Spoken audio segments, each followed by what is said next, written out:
ஓம் ஸ்ரீராமலிங்காய நமக. அருட்பெருஞ்சோதி அருட்பெருஞ்சோதி தனிப்பெருங்கருணை அருட்பெருஞ்சோதி திரு அருட்பிரகாச வள்ளர் பெருமான் திவ்ய திருவடிகளே சரணம். வள்ளல் மலரடி வாழ்க வாழ்க, எல்லா உயிர்களும் என்புற்று வாழ்க. ஓம் ஸ்ரீராமலிங்காய நமக. சன்மார்க்க அன்பர்கள் அனைவருக்கும் வணக்கம். ஒரு முக்கியமான ஒரு காலகட்டத்தில் நம்ம எல்லாரும் இப்போ பயணிச்சுக்கிட்டு இருக்கிறோம். வள்ளலார் 200 அப்படின்ற ஒரு நிலையை தாண்டி இப்போ வள்ளல் பெருமான் அவதரித்து 201வது ஆண்டில் நம்ம பயணம் பண்ணிகிட்டு இருக்கிறோம்.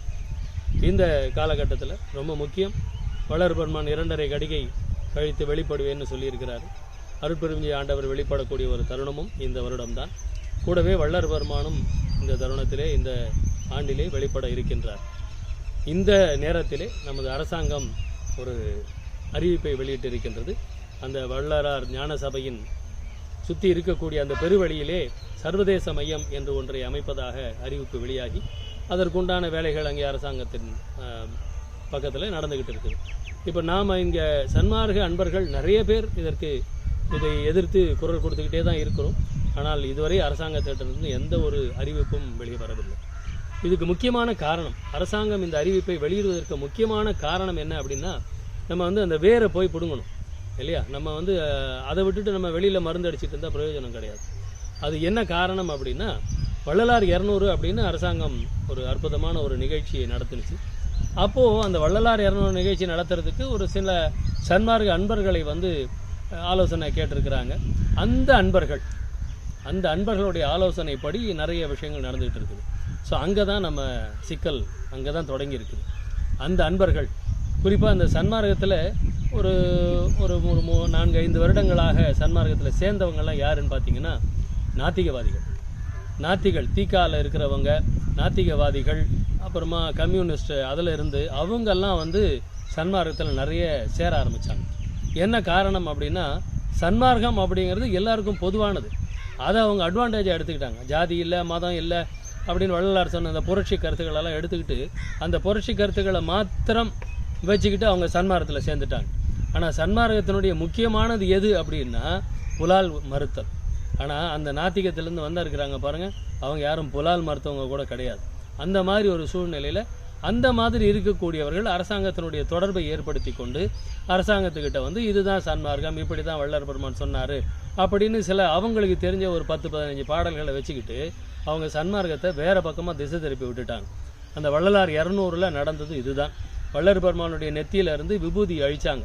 அது யார் பண்ணது? நாத்திகவாத கும்பல். ஸோ அவங்க சன்மார்க்கத்துக்குள்ளார ஊடுருவி கொஞ்சம் கொஞ்சமாக இந்த சன்மார்க்கத்தை திசை திருப்பி வள்ளல் பெருமானை வெறும் புரட்சியாளராக மாத்திரம் அங்கே நமக்கு எடுத்து வச்சுக்கிட்டு இருக்கிறாங்க. வள்ளல் பெருமான் வணக்கத்துக்குரியவர்.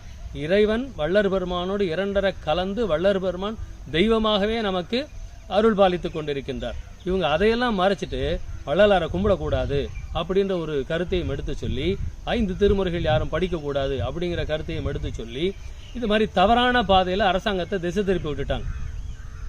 அவங்க தான் நம்ம களைய வேண்டியது, அரசாங்கத்தை எதிர்க்க வேண்டிய அவசியமே கிடையாது.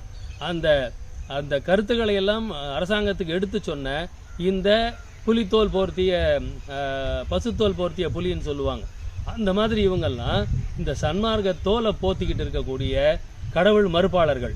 ஸோ அவங்கள நம்ம களை எடுத்தாலே இது சரியாக போயிடும். நம்ம அரசாங்கத்தை குறை சொல்லிட்டு உட்காந்துட்டு இருக்கிறோம். அரசாங்கத்தை குறை சொல்ல வேண்டிய அவசியமே கிடையாது.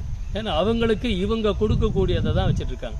நம்ம அரசாங்கத்துக்கிட்ட என்ன விண்ணப்பம் அப்படின்னா, உண்மையான சன்மார்க்கிகள் கிட்ட இந்த கருத்தை எல்லாம் கேட்டு அதுக்கப்புறமா செயல்பட வேண்டும் அப்படிங்கிறது தான் அரசாங்கத்திட்ட நம்ம இப்போ ஒரு விண்ணப்பமாக வைக்கிறோம். அது நம்ம சன்மார்க்க அன்பர்களுக்கெல்லாம் ஒரு வேண்டுகோள் என்ன அப்படின்னா, இந்த மாதிரி கடவுள் மறுப்பாளர்கள் அவங்களையெல்லாம் நம்ம அடையாளம் கண்டுபிடிச்சி அவங்கள தூர தள்ளி வைக்கணும்.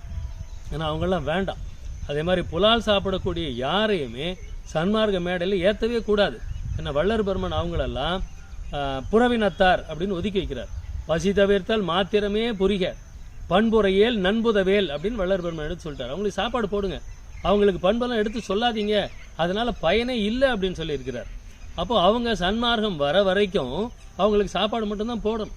அப்போ நம்ம அவங்கள கூப்பிட்டு மேடை ஏற்றி அலங்காரம் பண்ணிட்டு இருக்கிறோம். சன்மார்க்க மேடையில் புலால் சாப்பிட்றவங்களை கூப்பிட்டு பேச வச்சா அது எப்படி அது சன்மார்க்கம் ஆகும் இல்லையா? அப்போ சன்மார்க்க அன்பர்கள் தயவு செஞ்சு, அது இப்போ பாருங்கள் அரசியல் கலப்பு, அரசியல் வந்து அவ்வளவு வந்துக்கிட்டே இருக்கிறாங்க, அரசியல் அவ்வளவு சேர்ந்துக்கிட்டு இருக்கிறாங்க. ஏன்னா அவங்களுக்கு இந்த எலெக்ஷனை பேஸ் பண்ணி அவங்க நம்மக்கிட்ட ஒரு நல்ல பேர் எடுக்கிறதுக்காக அவங்க முயற்சி பண்ணுறாங்க.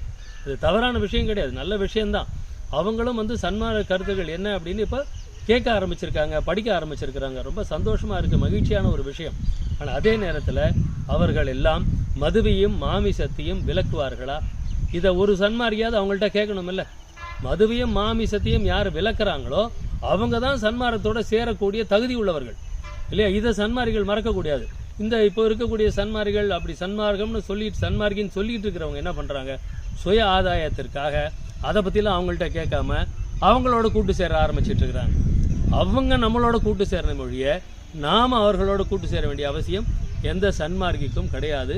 அதை எல்லாரும் ஞாபகத்தில் வச்சுக்கோங்க, சரிங்களா?